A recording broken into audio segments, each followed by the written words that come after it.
Bismillahirrahmanirrahim. Assalamualaikum warahmatullahi wabarakatuh. Innal hamdalillah wassalli wa sallimu ala Rasulillah wa ala alihi wa sahbihi wa mawalah, amma ba'du. Hadirin jamaah subuh yang dirahmati Allah Subhanahu wa taala.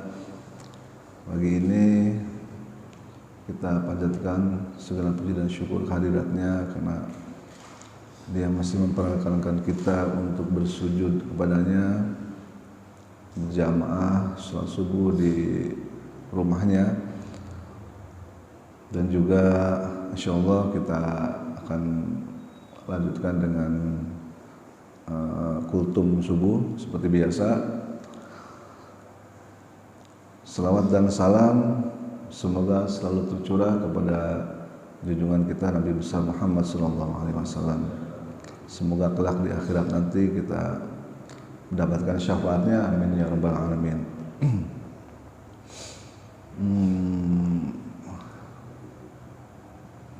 Hari ini kita akan belajar satu atau dua hadis kali ya.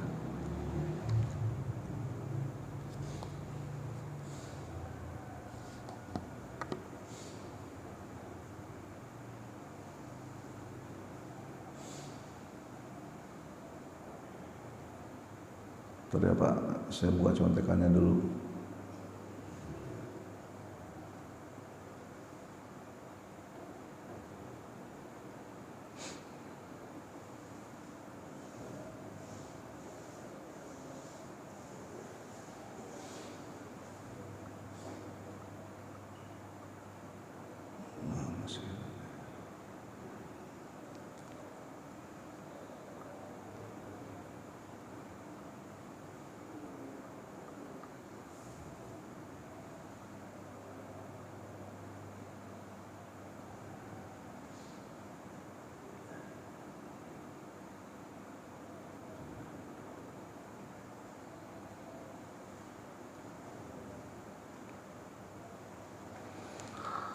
Oke, hari ini kita akan belajar sesuatu yang mungkin jarang kita dengar, yaitu ada sebuah hadis yang berasal dari sahabat Jarir bin Abdullah Al-Bajali rahimahullah radhiyallahu anhu. Hadis ini diriwayatkan di dalam kitab Sahih Muslim nomor hadis 1017. Oke, saya bacakan hadisnya. An Jarir ibni Abdullah radhiyallahu anhu qala qala Rasulullah sallallahu alaihi wasallam man sana fil islami sunnatan hasanatan falahu ajruha wa ajru man amila biha ba'dahu min ghairi ayang kuso min ujurihim syai'un. Man sana fil islami sunnatan sayyi'atan kana alaihi wizruha wa wizru man amila biha min ba'dihi min ghairi ayang kuso min auzarihim syai'un. Dari Jarir bin Abdullah, Rasulullah SAW bersabda, man sanna fil islami sunnatan hasanah. Barang siapa yang memulai di dalam agama Islam sunnatan hasanah, sunnah yang baik, falahu ajruha, maka baginya pahala, wa ajru man amila biha ba'dah, dan pahala orang yang mengikutinya tanpa dikurangi sedikit pun, pahala dari orang yang memulainya. Jadi kalau ada seseorang memulai sesuatu hal, mengasih contoh sesuatu hal, ya kan, suatu hal yang belum pernah ada sebelumnya dari Nabi, kemudian dia memulai sesuatu dan itu diikuti oleh orang-orang, maka orang yang memulai ini mendapatkan pahala dan juga orang-orang yang mengikutinya mendapatkan pahala juga. Sebanyak orang yang memulai ini, orang memulai ini terus mendapat pahala, Pak, pahala jariah terus menerus sampai seterusnya. Selama masih ada yang mengamalkan sunnah hasanah, maka di sini kalimatnya sunnatan hasanatan. Jadi man sanna fil islami sunnatan hasanah, barang siapa yang memulai pekerjaan sunnah yang baik, maka dia akan mendapatkan pahala, dan orang yang mengikutinya juga akan mendapatkan pahala sebanyak pahala orang yang pertama ini terus mengalir dari orang yang pertama ini sampai dengan seterusnya selama masih ada yang mengikutinya. Sebaliknya, wa man sanna fil islami sunnatan sayyi'ah, barang siapa yang memulai pekerjaan yang jelek, kan? Ini contoh belum pernah ada yang orang yang bikin kayak gitu, dia melakukan hal yang jelek nih, diikuti sama orang-orang, dia itu dosanya dosa jariah terus sampai ini, dosanya akan ke bawah terus orang yang pertama kali melakukan ini. Apa makna di sini ada kalimat sanna sunnatan sayyi'ah, sanna fil islami sunnatan sayyi'ah, sanna fil islami sunnatan sayyi'ah. Jadi di sini ada istilah sunnatan sayyi'ah, sunnah yang buruk. Jadi ternyata sunnah itu ada dua, Pak, menurut hadis ini. Ini hadisnya sahih, riwayat Muslim. Jadi pertama adalah ada sunnah yang baik, ada sunnah yang sayyi'ah atau yang buruk. Jadi tidak semua sunnah itu baik, sunnah yang baik ada juga sunnah yang buruk. Tergantung apa nih? Nah, kita lihat apa sih makna sunnatan hasanah dan sunnatan sayyi'ah. Maknanya itu dijelaskan lagi di dalam hadis yang lain. Ya kan, dalam hadis yang lain, hadis ini berasal dari hadisnya Ibnu Mas'ud radhiyallahu anhu dan diriwayatkan di dalam kitab Sahih Bukhari nomor hadis 7321 dan Sahih Muslim nomor hadis 1677. Apa ini hadis dari Ibnu Mas'ud ini? An Ibnu Mas'ud radhiyallahu anna Nabiy sallallahu alaihi wasallam qala laisa min nafsi tuqtalu zulman illa kana ala ibni adam uli kiflum min damiha li'annahu kana awwala man sannal qatl. Dari Ibnu Mas'ud radhiyallahu an berkata, Nabi sallallahu alaihi wasallam bersabda, tidak ada seseorang yang dibunuh secara zalim kecuali putra Adam yang pertama mendapat bagian dari dosa pembunuhan tersebut. Karena ia orang yang pertama melakukan pembunuhan. Dalam hadis ini dia menggunakan kalimat sannal qatl. Jadi sannal qatl adalah awwala man sannal qatl, yang pertama kali mengenalkan perbuatan pembunuhan itu ya anaknya Nabi Adam di zaman dulu.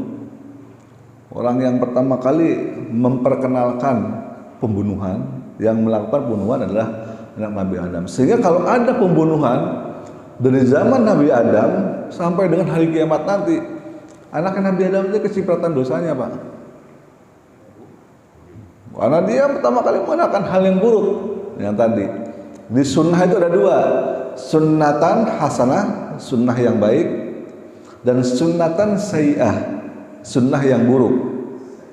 Contoh sunnatan sayyi'ah, sunnah yang buruk, kita dijelaskan kalimatnya dengan hadis Ibnu Mas'ud ini, yaitu awwala man sannal qatl, yang pertama kali memperkenalkan pembunuhan.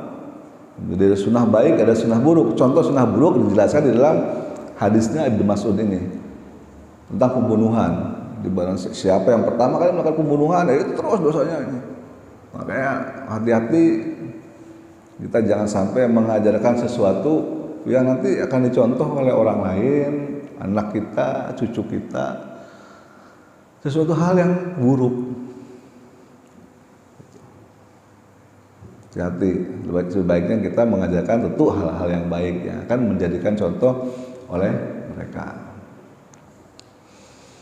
Nah,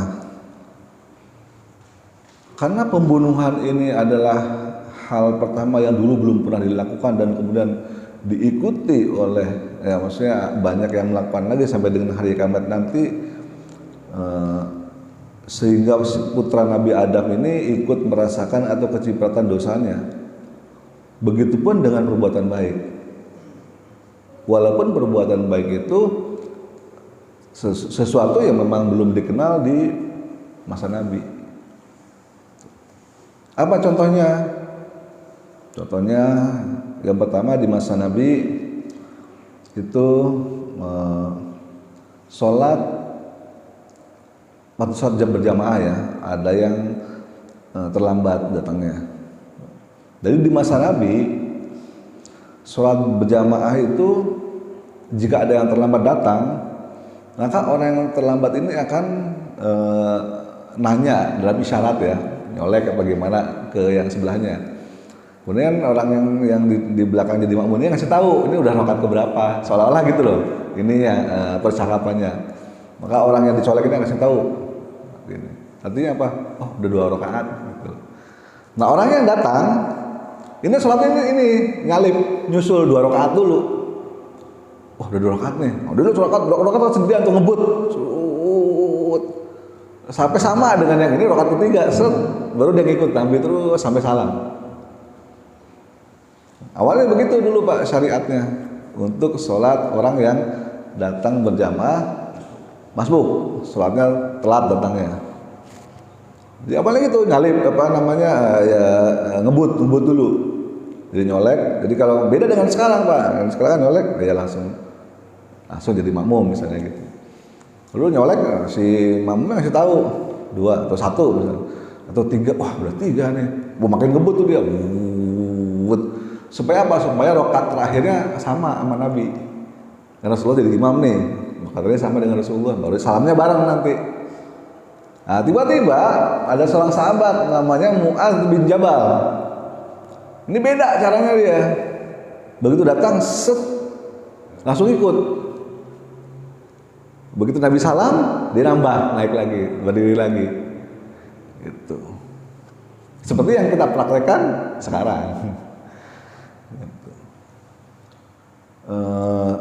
Setelah salam, selesai Mu'adz, Nabi nanya sama Mu'adz, kamu kok beda sih dengan yang biasa? Nah gitu. Para sahabat nanya, kamu beda? Dilakukan Nabi dikasih tahu kan. Apa kata Nabi? Nabi bilang, nah ini yang lebih bagus nih kayaknya, lebih rapih. Saya lebih suka yang ini. Kenapa? Karena kalau yang menggunakan cara pertama terburu-buru Bang, ngebut sholatnya jadi nggak beres gitu. Nggak ada tumak ninanya. Baca ayatnya juga mungkin ya sekenanya, sedapatnya. Yang penting supaya tujuannya mengejar rakaat yang ketinggalan ini supaya sama dengan Nabi di ujungnya.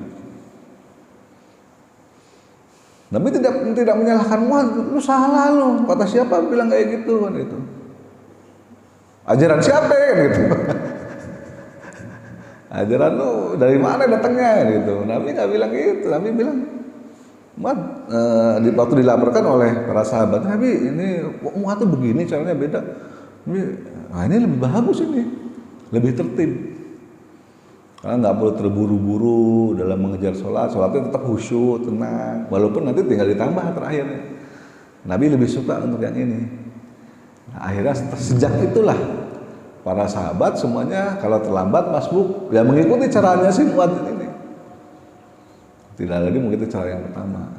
Nah itu yang disebut dengan sunatan hasanah. Memulai sesuatu yang baru yang sebelumnya belum dikenal. Itu di masa Nabi. Apalagi contohnya? Contohnya adalah sahabat Bilal.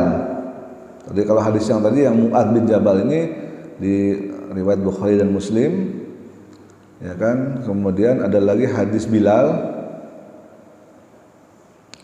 Jadi Bilal itu pernah ditanya oleh Nabi,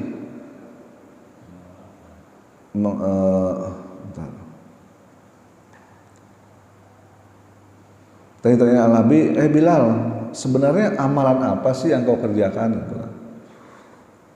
Kok aku mendengar suara terompahmu di surga. Dalam riwayat lain, kok kamu mendahului aku masuk surga? Ada beberapa riwayat di situ. Ini hadisnya hadis sahih juga, diriwayatkan oleh Imam Bukhari nomor hadis 1149 dan juga diriwayatkan oleh Imam Muslim nomor hadis 2458. Jadi ditanya, hadisnya dari Abu Hurairah, waktu itu Nabi bertanya kepada Bilal, kok bisa sih aku mendengar suara terompahmu di atas suara sandalmu di surga? Amalan apa yang kau kerjakan? Kok kamu begitu istimewa? Belum masuk surga aja suara sandalnya udah kedengeran gitu sama Nabi di surga. Kemudian Bilal menjawab, ya Rasulullah, saya setiap kali habis azan, ya kan, sebelum setiap kali habis wudhu, sebelum melakukan azan, saya sholat sunnah dulu 2 rakaat. Di wudhu, setelah wudhu dia sholat dulu, sholat sunnah 2 rakaat. Kan Bilal kan memang muadzin ya, petugas adzan Rasulullah. Jadi beliau wudhu dulu, setelah wudhu kemudian beliau sholat 2 rakaat. Setelah sholat 2 rakaat barulah Bilal melakukan adzan. Yang pertama. Yang kedua, setiap kali saya batal wudhu ya Rasulullah, saya wudhu lagi. Setelah wudhu sholat 2 rakaat lagi. Jadi, amalannya itu. Pokoknya Bilal itu selalu sholat 2 rakaat setelah wudhu. Para ulama menyebutnya sholat sunnah wudhu. Sholat sunnah wudhu. Sholat sunnah wudhu. Padahal sholat sunnah wudhu ini Nabi tidak pernah mencontohkan. Ada Nabi, kamu dari siapa bisa sholat wudhu? Diajarin siapa? Nggak ada Nabi bilang, udah jadi siapa lo satu dua? Gua aja kagak pernah. Gitu. Nggak pernah. Nabi tidak pernah melakukan, seumur hidupnya Nabi tidak melakukan. Bahkan setelah tahu Bilal melakukan itu, Nabi tidak melakukan. Bahkan para sahabat pun tidak ada juga yang melakukannya. Hanya Bilal satu-satunya yang melakukan namanya salat sunnah wudhu. Dan karena salat sunnah wudhu inilah Bilal suara sendalnya terdengar di surga. Artinya apa? Artinya ini adalah suatu perbuatan yang tadi sanna sunatan hasanah. Suatu perbuatan yang baik yang walaupun belum ada sebelumnya contoh dari Nabi. Contohnya dari Bilal, suatu perbuatan yang baru. Kemudian bagaimana setelah Nabi wafat? Apakah masih ada contoh sanna sunatan hasanah, perbuatan yang baru ini? Jadi setelah Nabi wafat, yaitu di zaman Khalifah Abu Bakar, Khalifah Abu Bakar As-Siddiq waktu itu. Jadi di masa Khalifah Abu Bakar terjadi yang namanya perang Yamamah. Di dalam perang Yamamah itu banyak gugur atau syahid para penghafal Al-Quran. Terus saya cari referensinya.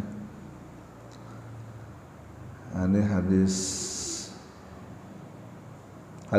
nomor diriwayatkan, ini hadis sahih juga diriwayatkan oleh Bukhari nomor hadis 4679. Ya kan, ini hadisnya dari Umar bin Khattab. Jadi Umar mendatangi waktu itu Khalifah Abu Bakar menjadi khalifah dan terjadi peperangan Yamamah namanya. Dalam peperangan tersebut banyak gugur para penghafal Al-Quran atau hafid-hafid. Kemudian Umar mendatangi Khalifah Abu Bakar dan mengatakan, wahai Khalifah Rasulullah, saya melihat banyak yang berguguran nih dalam peperangan Yamamah katanya. Banyak korbannya adalah para penghafal Al-Quran. Bagaimana nanti kalau penghafal Al-Quran ini habis? meninggal semua, gimana nih? Kita kan punya tanggung jawab sebagai, Anda kan tanggung jawabnya sebagai seorang khalifah untuk bisa memelihara kelestarian atau melestarikan Al-Quran supaya tidak musnah dari muka bumi ini. Terus apa usulmu, Umar?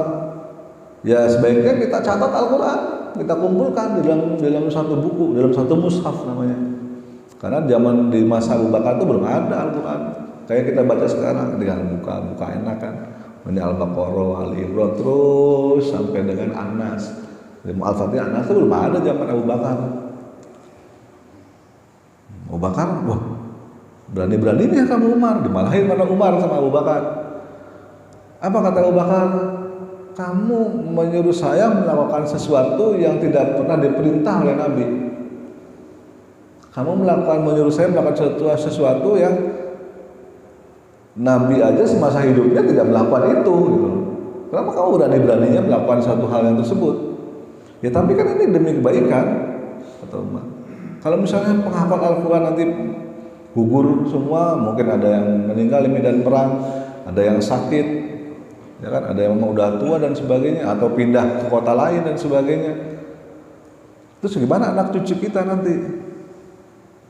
Ya kan? Bagaimana mereka mengenal Al-Quran kalau tidak ada para penghafal Al-Quran? Sementara kita tidak punya dokumentasi. Nah, tujuan Umar, jadi untuk urusan dokumentasi itu udah ada sejak zaman Umar, sejak zaman Abu Bakar. Dan itu atas idenya Umar. Abu Bakar kekeh, tetap nggak mau, saya tidak mau melakukan sesuatu yang Nabi tidak perintahkan, yang Nabi tidak contohkan, saya nggak mau. Tapi setelah lama berdebat dengan Umar bin Khattab, ya kan, akhirnya Abu Bakar luluh. Bener juga Umar ya, idemu ini oke juga gitu loh. Ya udahlah. Akhirnya sepakatlah Umar dan Abu Bakar, oke deh, kita catat Al-Quran seluruhnya di dalam satu mushaf, satu buku sebagai backup. Wah, ini backup ya, atau sebagai dokumentasi supaya nanti kalau terjadi sesuatu dengan para penghafal Al-Quran, kita masih punya nih backupnya, masih punya catatannya. Siapa nih petugasnya nanti yang akan memimpin penghimpunan Al-Quran dalam satu mushaf ini? Maka dipanggilnya yang disebut dengan Zaid bin Thabit. Zaid bin Thabit radhiyallahu anhu. Panggil Zaid sama Khalifah Abu Bakar. Zaid, kamu jadi kepala, saya tunjuk jadi kepala pembuatan mushaf. Zaid kaget, wah, nggak berani saya Abu Bakar. Jadi dia menolak. Lebih, kalau engkau perintahkan aku memindahkan gunung Uhud, itu akan terasa lebih ringan daripada engkau perintahkan aku membuat hal seperti itu yang tidak pernah diperintahkan Nabi, yang tidak pernah dicontohkan Nabi. Nggak berani juga tuh Zaid. Lebih baik kau perintahkan aku pindahkan gunung Uhud deh, itu lebih mudah bagiku, begitu kata Zaid. Berdebatlah lagi itu bertiga. Kan yang kalau tadi Umar sama Abu Bakar berdua, sekarang Umar dan Abu Bakar berdua nyerang ke Zaid. Wah, gitu. Berdebat gini begini, ini kan baik gini nanti gimana kalau misalnya para penghafal Al-Quran habis, siapa yang melestarikan? Kita tanggung jawab nih sebagai pemimpin di sini. Lama setelah berdebat panjang lebar, akhirnya Zaid luluh. Ya, setelah Zaid luluh, oke lah kalau gitu saya ini dikumpulkanlah dengan minimal ada saksi dua orang saksi ini. Dan ada alat bukti. Jadi namanya investigasi crime scene kalau zaman sekarang kan, investigasi kan harus ada dua orang saksi dan satu alat bukti, seperti investigasi kepolisian. Kalau dulu dilakukan hal ini untuk investigasi Al-Quran. Jadi seluruh penghafal Al-Quran dikumpulkan dan seluruh catatan-catatan Al-Quran yang tercecer, yang mungkin dulu ditulis di selembar kulit onta, ya kan, di selembar, ada di tulang onta yang datar, ada dibuat batu, ada di daun segala macam, ada di kain yang selembar, yang tersisa semua potongan-potongan ayat Al-Quran, kumpulkan semua. Kemudian Zaid ini sebagai pemimpinnya, kumpulkan semua. Penghafal Al-Quran datang semua dalam suatu forum besar, kumpulkan. Coba ayat Al-Baqarah dari ayat 1 sampai dengan 10, kamu baca. 2 orang nih, kamu juga baca. Sama nggak isinya? Oh sama. Kamu saksinya ya, ini benar sama isinya. 2 orang. Ada nggak bukti otentiknya bahwa Al-Baqarah ayat 1 sampai 5 itu kata-katanya seperti yang 2 orang tadi bilang ini? Ada nggak buktinya? Wah ada nih, wahai khalifah, saya punya nih selembar kain yang memang waktu itu ditulis di depan Rasulullah, saya yang menulis. Datang selembar kain. Wah ini benar nih buktinya, sama dengan bacaannya yang tadi. Oke, masuk ditulis sama Zaid di dalam mushaf. Next, Al-Baqarah ayat sekian sampai sekian. Ayo 2 orang lagi maju. Siapa yang hafal? Oh, hafal Al-Quran, baca ini. Ada nggak buktinya? Mana? Bukti ontetik. Oh ada nih, saya punya di sebuah batu pipih ada tulisannya. Oke, masuk. Next. Terus begitu. Bayangkan sampai dengan 30 juz. 6.236 ayat. Ayat demi ayat dimasukkan satu demi satu ke dalam mushaf, ditulis dengan 2 orang saksi yang menghafal Al-Quran dan 1 barang bukti. Itu syaratnya. Masuk. Akhirnya selesailah pengumpulan Al-Quran itu. Yang di masa Nabi tidak pernah diperintahkan. Ya kan, tidak pernah dicontohkan oleh Nabi. Kemudian disimpanlah mushaf tersebut di rumahnya disimpan oleh Aisyah kalau nggak salah, atau Hafs, saya lupa. Simpan sebagai backup, atau sebagai catatan resmi bahwa inilah Al-Quran seluruhnya 30 juz ya seperti ini. Gitu loh. Sebagai cadangan kalau penghafal Al-Quran habis, nanti bisa dibuka itu untuk dibaca kembali, untuk dihafalkan kembali oleh penghafal Al-Quran yang baru. Tujuannya itu. Udah tenang kan, semua ada aman, beres. Masa berlalu, Abu Bakar berganti dengan Umar berganti dengan Utsman. Kan? Di masa Utsman ini bin Affan, umat Islam sudah luas menyebar. Bahkan di zaman Umar bin Khattab aja udah luas menyebar. Ya. Umar luas menyebar. Hanya saja di masa Utsman, karena udah luas menyebar Islam di berbagai penjuru bumi, setiap kota itu ada perbedaan cara membaca Al-Quran. Kata si Anu, kalimatnya begini, bacanya salah lu, bukan pakai domah, pakai kasroh gitu misalnya. Yang satu, enggak bisa, ini benar ya pakai domah. Saya dari sahabat, belajarnya langsung pada sahabat, bersanad gitu kan. Saya juga dari sahabat yang gini. Bacanya beda cara bacanya, yang satu bilangnya ini, satu bilangnya ini, cara bacanya membeda. Akhirnya berantem lah, hampir terjadi peperangan. Karena saling mengklaim dirinya yang paling benar bacaan Al-Qurannya. Hampir terjadi peperangan. Diutuslah kemudian salah seorang sahabat juga menghadap kepada khalifah. Waktu itu Utsman bin Affan. Wahai khalifah, gimana nih? Umat ini lagi bertengkar, berantem dari akar rumput gitu kan. Karena masing-masing mengklaim menggunakan bacaan Al-Quran yang betul sesuai bacaannya Nabi. Udah kalau gitu kita ambil mushaf yang sudah dikumpulkan di masa Abu Bakar tadi, kita salin nanti kita distribusikan. Nah begitu. Jadi mushaf yang tadi cuma 1 biji itu diambil, disalin di masanya Utsman bin Affan menjadi 6 kopi. Ya, jadi nggak kayak sekarang di fotokopi ya Pak, di fotokopi disalin dulu, diimla, disalin terus. Kemudian didistribusikan ke kota-kota besar sebagai Quran induk. Makanya sampai sekarang disebut dengan Mushaf Utsmani. Karena memang dibuat di zaman Utsman, didistribusikan di zamannya Khalifah Utsman bin Khattab. Didistribusikan, ada yang ke Mekah, ada yang ke Basra, ada yang ke kota-kota lain yang menjadi pusat-pusat keagamaan Islam, untuk silahkan diperbanyak juga di kota masing-masing oleh gubernur-gubernurnya. Ini sebagai induknya, silahkan diperbanyak. Nanti didistribusikan ke jamaah-jamaah yang memerlukan. Jadi tulis ulang semua. Sehingga Quran banyak tapi standar. bukannya banyak tapi standar seperti itu, sehingga tidak lagi ada terjadi perbedaan kesalahan dalam membaca. Akhirnya wah ini bener nih, udah sesuai nih dari sono asalnya gitu. Akhirnya ya udahlah oke lah, mais. Nah setelah lewat masa para sahabat jauh lewat nih, masuklah masa tabiin.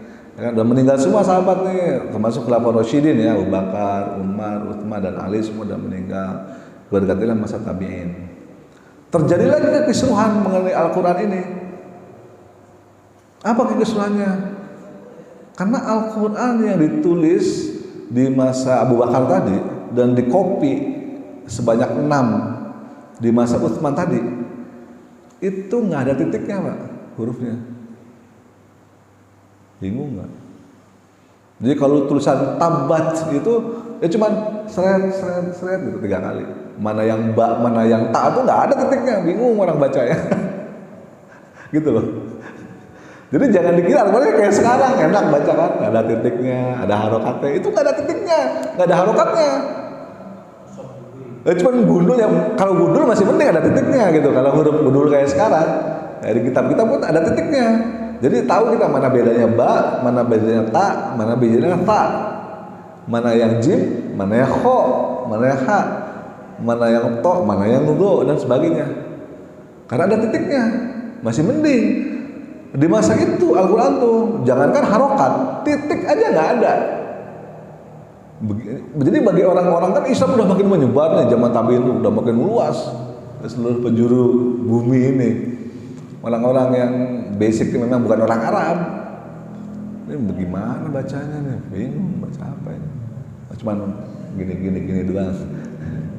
Nggak ada titiknya.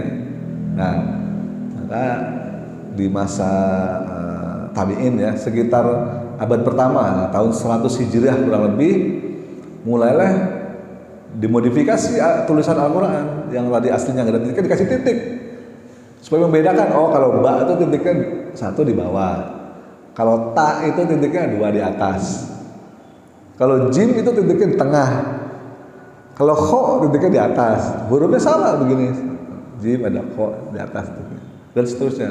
Kemudian dikasih harokat. Oh kalau harakatnya di atas dibacanya a, kalau harakatnya di bawah i, kalau harakatnya agak ada bulat ada ini namanya u, dibacanya u dan seterusnya. Jadi disempurnakanlah Al-Quran ya kan, tata cara penulisannya di masa tabi'in sehingga menjadi Al-Quran seperti yang kita kenal sekarang ini. Kita dengan mudah bisa membacanya, kapanpun kita bisa membacanya, baik lewat mushaf yang cetak maupun mushaf yang ada di HP dan sebagainya. Alhamdulillah berkat jasanya mereka, Abu Bakar, Umar, Zaid, Utsman dan para sahabat semua termasuk para tabi'in yang memberikan titik, yang memberikan harokat sehingga kita semua sekarang dengan mudah bisa membaca Al-Quran dengan nyaman. Bayangkan kalau para sahabat kekeh, bayangkan kalau Abu Bakar kekeh, pokoknya gua nggak mau melakukan apa yang Nabi tidak perintahkan, pokoknya gua nggak mau melakukan apa yang Nabi tidak contohkan. Selesai Pak. Sampai hari ini kita tidak akan mengenal mushaf Al-Quran. Kalau pengen belajar Al-Quran harus ketemu guru yang hafid, belajar. Nggak ada tulisannya Al-Qurannya, harus hafalan. Karena di masa Nabi tradisinya adalah hafalan. Ya kan, dari guru kemudian hafalan, nanti dari muridnya ke muridnya lagi hafalan, terus hafalan. Makanya dari zaman Nabi banyak menghafal Al-Quran karena memang metodenya atau hafalan, bukan membaca tulisan begini. Dengerin gurunya Rasulullah baca Al-Quran, sahabat-sahabat ngikutin dan menghafalkan, demikian seterusnya. Ya kan, dari berkat jasa beliau yang berani, ya kan, berani melakukan hal-hal baru yang sunatan hasanah tadi, sehingga sampai hari ini kita mengenal Al-Quran seperti itu. Baik, mungkin itu aja sekilas kita belajar 1-2 hadis hari ini. Ada yang ingin bertanya, silahkan. Waduh, ya. Berarti tadi di zamannya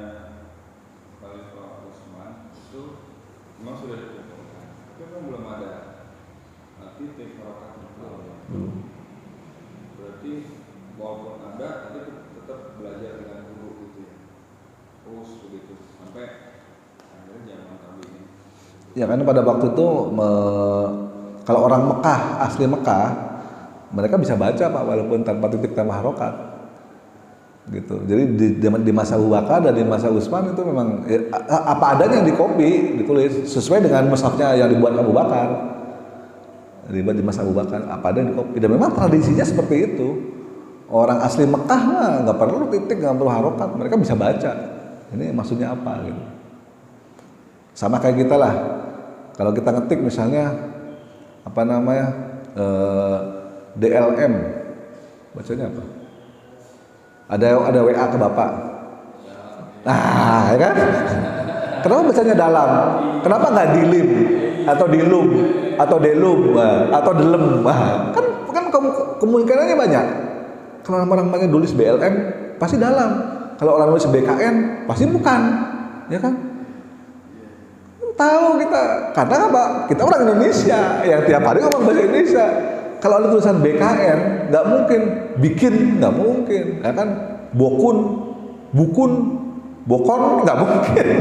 Kalau nulis BKN pasti bukan, gitu loh. Nah, bagi kita. Ya dari katanya nih, BKN itu bukan apa bikin. Nah, itu bisa juga kayak gitu kan, termasuk konteksnya. Gitu. Jadi begitu Pak. Jadi huruf gundul dulu itu semacam gitu modelnya. Bagi native speaker orang Mekah nggak perlu pakai titik, ribet, ngapain pakai titik, lama nulisnya juga lama, pakai titik lagi, pakai harokat lama. Mereka biasa aja gitu langsung. Orang tahu bacanya gimana. Karena nggak mungkin dibaca ini, nggak mungkin itu. Pasti bacanya dari itu. Atau lihat konteksnya tadi, kalau konteksnya ini bacanya berarti maknanya ini. Udah tahu mereka. Natifnya itu begitu dibuka oleh orang non natif bingung kan, apa nih begini-begini cuman kayak cacing gitu kan. Begitu dikasih titik, dikasih harokat, nah masih mending. Nah ini nih baru kita bisa baca nih gitu, dan bisa diajarkan kepada anak kecil dan sampai sekarang, ya kan. Coba kalau sekarang itu mushaf Utsmani zaman sekarang misalnya kan nggak ada titik, nggak ada harokatnya gimana, ya kan. Yang kusuk bacanya. Gitu. Ya, silakan. Pak Yul. Dulu kan belum ada alat itu ya, printer atau printing. Iya. Berarti Al-Quran dulu dalam bentuk mushaf itu dalam tulisan tangan. Tangan di imla. Nah, waktu itu kira-kira ada nggak yang bukti bahwa mushaf itu yang asli yang tulis tangan itu ada nggak? Ada sampai sekarang di museum ada. Adanya di mana? Di museum. Di museum ada di Madinah, di Mekah ada, di museum di Mesir ada. Apa tinggal lihat aja. Dianukan di apa? Dia masuk museum. Masuk museum. Masih ada. Jadi kalau mau lihat ulang asli ada, saya pernah lihat fotonya. Ulang asli. Berarti tebal sekali itu ya. Yang ya tebel lah. Apa terbagi dari beberapa buku? Enggak, satu buku, satu bendel. Karena namanya mushaf. Mushaf itu adalah bendel. Satu bendel. Bukan berjilid gitu, karena kan kalau tulisan tangan dengan print kan beda. Berjilid Pak, berjilid. Satu jilid, mushaf namanya mushaf itu jilid. Tapi tulisan tangan. Zaman dulu kan tulisannya tangan. Belum ada percetakan gitu kayak zaman sekarang. Itu waktu ngumpulin ini dan memberikan tip informasi itu terpengaruh sama ini nggak Pak? Dialek atau apa? Bacanya orang yang sini beda, orang ini beda. Oh, kita ambil. Bacanya sesuai dengan bacaan apa namanya para sahabat lah. Utsman sesuai dengan mushaf Utsmani itu bacanya Utsman bin Khattab gimana nih bacanya? Umar bin Khattab sama Utsman. Oh bacanya gini ya, ditulis harokatnya gini gitu. Jadi harokat itu hanya memberitahu kepada pembaca, oh ini dibaca A, I atau U gitu loh. Ba, Bi atau Bu. Bacanya sudah fix ya. Udah fix bacaannya. Karena memang Al-Quran itu Sima'i itu adalah lewat pendengaran awalnya. Malaikat Jibril kepada Rasulullah kan pendengaran. Iqra, baca. Malaikat Jibril membacakan, Rasulullah mendengarkan, hafal. Rasulullah kepada sahabat juga mulai pendengaran. Rasulullah baca, para sahabat menghafal. Oh begini ayatnya gini hafal. Lalu dibaca pada saat sholat Rasulullah kan didengarkan sahabat, lama-lama kan hafal karena sering. Karena dulu kan Quran turunnya nggak sekaligus Pak. Itu makna itu merupakan sebuah keuntungannya kenapa Quran itu diturunkan kok nggak sekaligus, melainkan dalam waktu masa kurun 23 tahun. Turunnya dikit-dikit. Turun 5 ayat. Itu dibaca sama Nabi tiap hari, pada saat sholat dibaca. Nanti pada setelah sholat misalnya ada halaqah sama sahabatnya dibaca lagi sama Nabi. Disuruh hafalin satu-satu sahabatnya, hafal belum? Hafalin. Coba kamu baca ini, wah salah, ini Nabi mengkoreksi gitu. Kalau kok yang 5 ayat itu tadi kan kadang-kadang sedikit ayatnya dan dibaca tiap hari, lama-lama kan hafal. Ya kan besok turun lagi sekian ayat, dibaca lagi terus selama 23 tahun, Pak. Gitu. Sehingga banyak sahabat yang hafal Quran. Artinya kita pun kalau mau hafal Quran ya bisa, Pak. Masa 23 tahun kita bisa nggak hafal Quran misalnya. Asalkan niat kan gitu. Gitu, pelan-pelan, dikit-dikit. Quran pun turunnya dikit-dikit. Dan para sahabat dan juga Rasulullah dan para sahabat juga dikit-dikit menghafalnya sesuai dengan turunnya ayat. Ayat ini turun ya hafal, diulang-ulang terus. Nanti turun lagi hafal lagi terus selama 23 tahun. Sedikit demi sedikit dan mereka akhirnya hafal. Kita pun ya, kalau kita niatkan bisa dalam 20-an tahun, masa sih nggak bisa 20 tahun hafal Quranan gitu. Bisa dikit-dikit, hafal 5 ayat, lanjut lagi, hafal lagi terus. Berarti mushaf itu baru ada setelah ada teknologi kertas ya? Enggak dong, mushaf itu baru masif setelah ada teknologi kertas. Dalam bendel kecil itu ditulis dalam suatu lembar, daun atau kayu atau apa?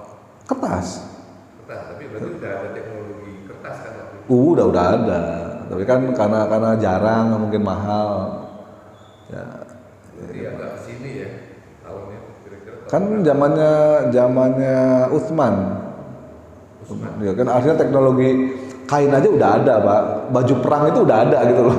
Tombak, panah, perisai itu udah ada, apalagi kertas kan gitu. Gampangnya kan gitu. Rasulullah aja nyuratin ngirim surat di zaman Nabi aja, surat musuh kan Nabi stempelnya tuh di tangannya ini ada pakai cincin, itu stempel. Itu ngirim surat dia pakai kertas, zaman Nabi sudah ada. Ke Raja Heraklius, itu kan dari Rasulullah. Saya mengajak kamu untuk beriman kepada Allah. Gitu. Disuratin, Pak, kerajaan-kerajaan besar itu. Romawi disuratin. Pada suratnya sama Nabi disuratin ya pakai kertas namanya surat. So iya pakai apa? Cuman kan kertas masih jarang waktu itu. Gitu. Dan percetakan belum ada gitu loh. Kertasnya udah ada. Saya dulu masih kecil itu.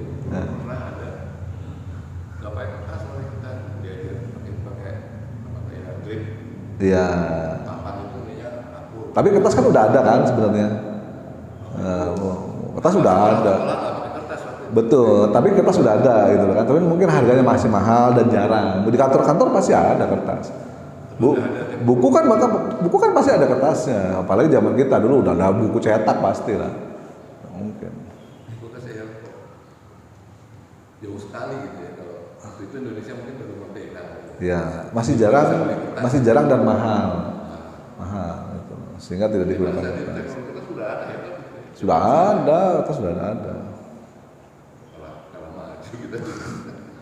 Gitu. Bahkan dari zaman Nabi, di zaman para sahabat sudah ada teknologi, cuman kan mahal dan sebagainya.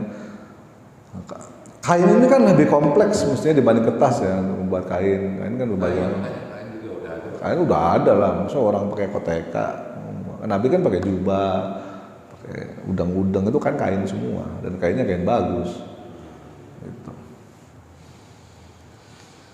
Oke, belajar.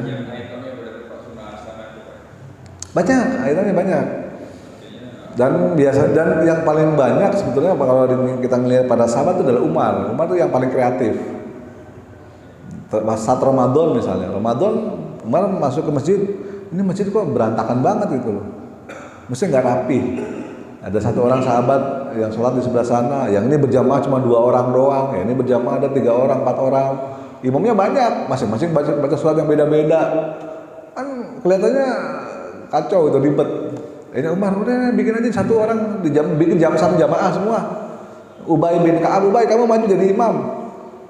Itu Umar yang perintah di zamannya dia jadi khalifah. Akhirnya Ubay majulah jadi imam, rapi lah semua di satu jamaah. Bersop-sop seperti yang kita kenal sampai sekarang ini salat tarawih. Dulu salat tarawih kan orang sendiri-sendiri, Pak. Enggak ada salat tarawih berjamaah. rame-rame, nggak ada. Di zaman Nabi nggak ada, di zaman Abu Bakar nggak ada. Barulah di zaman Umar, sholat tarawih itu dibuat tertib dalam satu jamaah dan satu imam. Nah, zaman Umar. Berarti zaman Rasulullah juga nggak seperti itu. Nggak seperti itu. Tidak dicontohkan. Tidak dicontohkan balik lagi. Nah, itu. Saya nggak mau pakai terminologi itu, Pak. Gitu.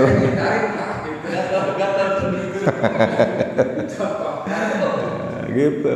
Itu Umar yang paling banyak bikin. Makanya Umar sampai bilang setelah tarawihnya rapi, karena mana ini nih nikmatul bid'ati hadhihi. Inilah bid'ah yang paling nikmat kata Umar. Begitu. Itu kata Umar. Nah, itu hadisnya sahih. Kata Umar seperti inilah bid'ah yang paling nikmat salat tarawih berjamaah ini. Kenapa Umar berani mengatakan itu? Karena Umar paham betul. Ya tadi ada hadis sunnah itu ada dua, ada sunnah yang baik, ada sunnah yang buruk. Sunnah yang buruk, itulah namanya bid'ah. Sunnah yang baik, itulah namanya sunnah. Gitu. Bid'ah itu sendiri apa? Ya tadi sunnah yang buruk, sunnah yang bid'ah ya sunnah yang buruk. Jadi artinya sesuatu pekerjaan yang belum pernah dicontohkan oleh siapapun dilakukan. Jadi pekerjaan yang belum dicontohkan. Ya, seperti tadi contohnya kan si anaknya Nabi Adam membunuh, itulah bid'ah. Nah sebelumnya belum ada pembunuhan, orang manusianya baru Nabi Adam kan gitu. Nah, kan bertengkar kan rebutan nih, ini jadi siapa yang menjadi istri ini dinikahkan ke anak perempuannya yang lain kan nggak mau dia, ini kurang cantik ini, gua nggak mau kan gitu. Akhirnya kita terjadilah peristiwa pembunuhan yang kita kenal dalam sejarah kan, Qabil dan Habil dibunuhlah. Nah, itulah bid'ah pertama untuk amalan pembunuhan. Kan sebelumnya belum pernah diajarkan dia membunuh, tapi dia melakukan itu. Itu lebih bid'ah. Sesuatu yang belum pernah diajarkan sebelumnya tapi dilakukan. Jika apa yang dilakukan itu adalah jelek, ya itu dosanya terus merembet sini. Sampai dengan hari kiamat nanti, si pembunuh dulu yang pertama kali itu dapat kesempatan dosanya. Begitupun ada bid'ah yang baik, yang sebelumnya belum dikerjakan oleh Nabi, oleh para sahabat, tapi ada seperti tadi, memberikan titik, memberikan harokat. Zaman Nabi nggak ada, zaman sahabat nggak ada. Titik dan harokat dalam Al-Quran dibuat.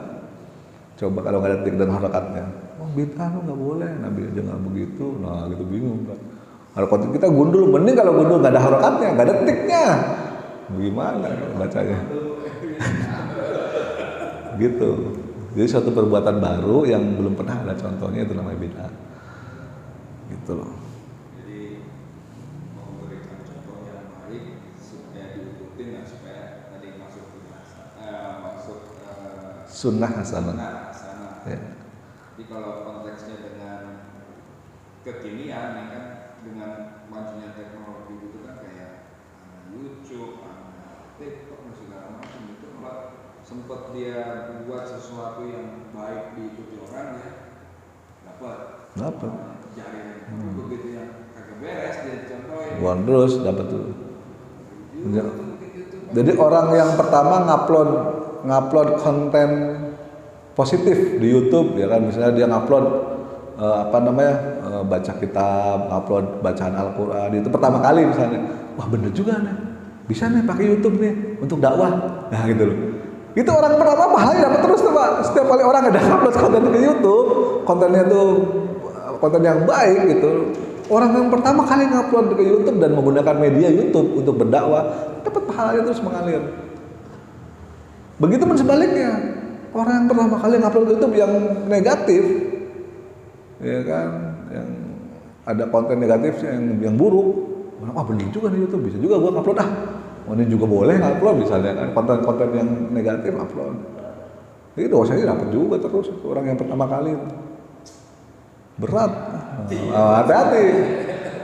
Termasuk juga WA. Hati-hati. Orang yang pertama kali bikin WA dan isinya itu misalnya fitnah, ya kan, isinya itu nggak sesuai dengan apa yang seharusnya, dia main share-share aja misalnya. Nah, itu dosanya jariah juga. Orang yang pertama kali bikin konten, dosanya merepet terus. Orang yang pertama kali menyebarkan kena semua dosa. Maka hati-hati dengan sunnah hasanah dan sunnah sayyi'ah. Jadi bisa jadi pahala yang mengalir terus, bisa jadi juga dosa yang mengalir terus.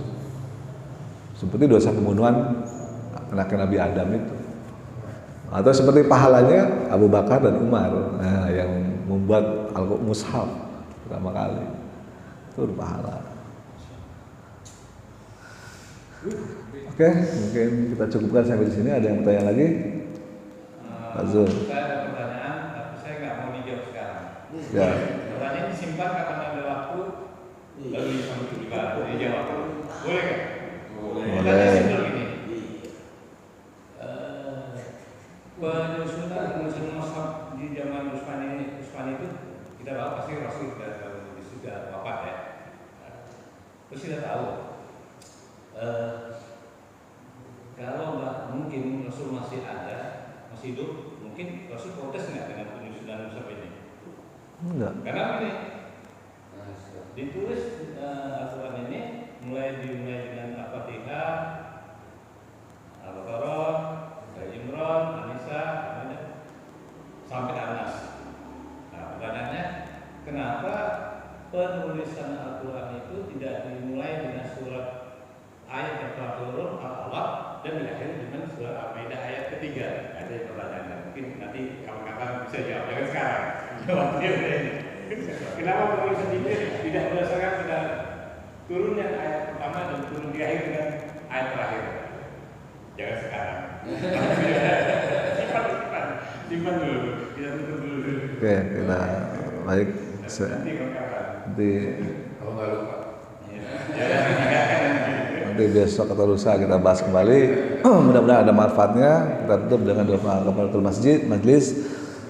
Subhanakallahumma bihamdika asyhadu an la ilaha illa anta astaghfiruka wa atubu ilaik. Billahi taufiq wal hidayah. Wassalamualaikum warahmatullahi wabarakatuh.